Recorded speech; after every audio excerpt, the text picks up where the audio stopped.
여러분 잘 계셨습니까? 한창 동영상 못 올렸어요. 뭐, 요 근래 이제 또 중요한 계약건도 있고, 몇 가지 또 이제 처리해야 될 문제들이 많다 보니까, 동영상 찍을 시간이나 말할 시간이 없었어요. 그리고 또 이제 계속 찾아오시는 분들도 계셨고, 또 그분들 또 다낭에서 또 뭐 하나 오픈하시는 분 예전에 왔다가 그런 부분이 있었고, 또 한국 부산에서 또 건설 관련 어떤 그 부분 때문에 오신 분도 계셨고, 무엇보다도 내가 지금 현재 이제 일요일 날 중요한 계약을 하나 했어요. 그래서 그런 어떤 전반적인 자금 문제라든가 또 뭐 해외 생활이다 보면 이 법적인 문제, 그 다음에 여기서 계약을 협동이라고 하죠. 협동 문제에서도 내가 놓치는 게 있나, 또 아니면 뭐 무엇보다 인간관계 그런 부분들, 또 어차피 이제 이 수익 사업이다 보니 이해 부분이나 이익이 날 수 있는 구조인지 아니면 또 여러 가지 어떤 감안해야 될 부분들이 있어요. 근데 이제 제가 이제 또 동영상을 이렇게 갑자기 또 찍는 이유는 이제 우리 군산 사는 이수연 씨가 걱정이 되나 봐. 그러니까 내가 요즘 그 동영상을 한창 안 올리니까 문자가 오셨는데, 잘 있습니다. 잘 있고, 일에 일단 뭐 선택과 집중인데, 일은 그 일에 지금 어떤 부분을 선택해서 집중을 해서 일을 풀어가다 보니까 동영상을 찍을 시간이 없었어요. 그래서 이제 그래도 우리 또 이수연 씨나 날 또 걱정해 주시는 분들 때문에 찍어야 되겠다. 찍어서 또 말씀을 드리고 또 양해를 좀 적당히 구한 다음에 해야 되겠다는 생각을 했고. 근데 오늘도 이제 오신 분하고 이제 특히 이제 부산서 오신 분하고 얘기를 했는데,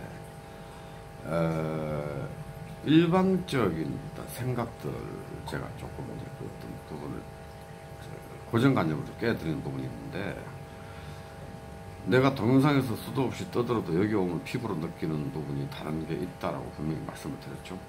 그게 뭐냐면, 이분은 나하고 오늘 얘기를 하던 도중에 여기 금리가 건설에서 이제 어떤 자본금 20% 정도 있으면 그걸 가지고 어떤 신탁이나 아니면 PF나 이런 부분들을 할 수 있는, 한국에서는 그런 그림들이 아직은 좀 남아있죠. 남아있는데, 베트남도 그거 있습니다. 있는데, 이제 뭐를 놓쳤냐면, 금리가 7.2다.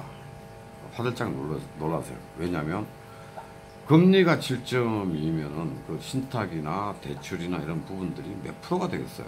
그러면 한국의 개념으로 생각하고 오시면 낭패를 볼 수가 있다.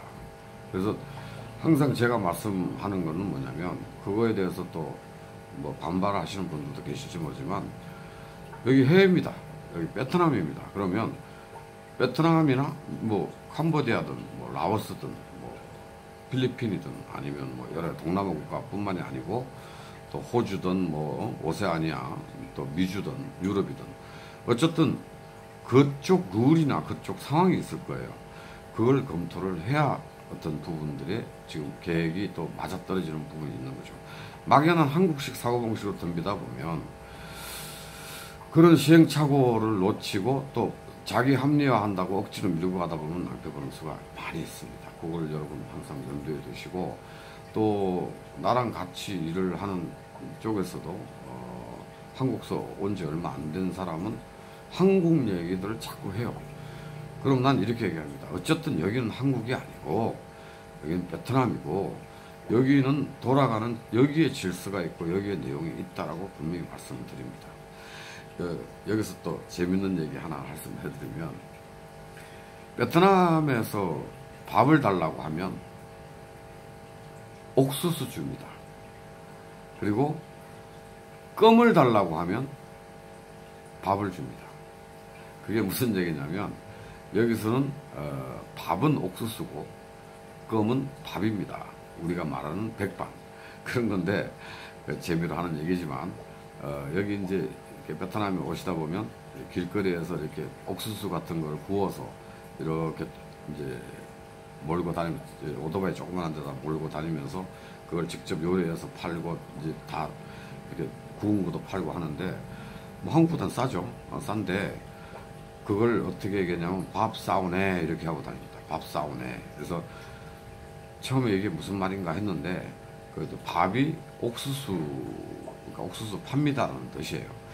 그래서 밥 달라 그러면 옥수수 주고 껌 달라 그러면 밥을 준다. 베트남은 그건 이제 재미로 하는 얘기입니다. 그렇게 알고 계시면 되고 또 이제 본론으로 들어가서 어쨌든 여기서 여기는 어떤 한국 제도를 많이 받아들이긴 했어요. 그러니까 롤 모델을 한국으로 삼아서 여러 가지 법령이라든가 어떤 적용이라든가 세무 문제, 무역 문제 이런 문제들을 거의 한국식으로 하죠. 그리고 또 뭐 새마을 운동 영향도 있었고요. 또 의외로 또 옛날 박정희 시대의 성공 신화에 대한 어떤 베트남에서 갖고 있는 또 큰 어떤 의미를 두고 있어요. 그래서 한국식 맞습니다. 맞는데 이렇게 생각하십시오. 2019년식 한국이 아니고요. 1980년대나 90년대 한국을 생각하셔야 돼요.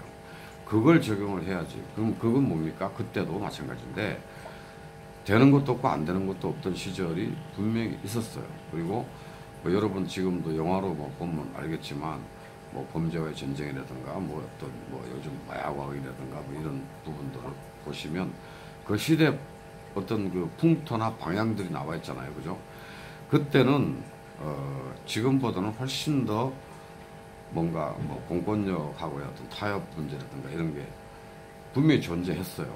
그래서 뒤에서 봐주면 또 성공하는 부분들도 많이 나왔고 베트남도 적당히 그런 시기입니다. 지금 그런 시기이기 때문에 그걸 이용을 잘 하시고 그걸 이해를 잘 하시는 분들은 와서 적당히 또 성공들도 하십니다.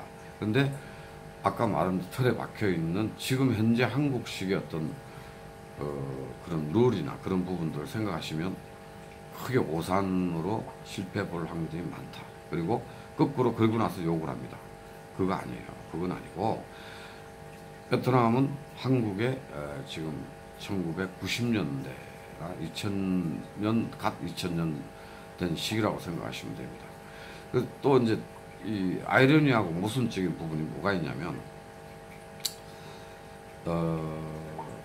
분명히 애기들 월급이 25만원, 30만원밖에 안 받아요. 좀 많이 받는 친구들이 한 50만원에서 60만원 또 뭐 아주 또 이 한국말이나 외국에 능통하고 이런 일에 잘하는 친구들은 1,500불까지도 받는 걸 봤습니다. 근데 일반적으로 받는 어떤 평균적인 월급은 한 30만원 올해예요. 그런데 그런 부분들을 그